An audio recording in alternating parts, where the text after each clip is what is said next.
నేను ఇక్కడ పూరిలో ఉన్నాము టెంపుల్ దర్శనం కోసం.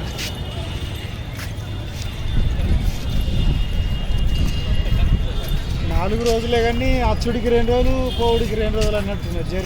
జర్నీ 4 రోజులు ఉండు ఇక్కడ చూసి 4 రోజులు. ఆదివారం నుంచి ఆదివారం వరకు పూరి వచ్చినాం.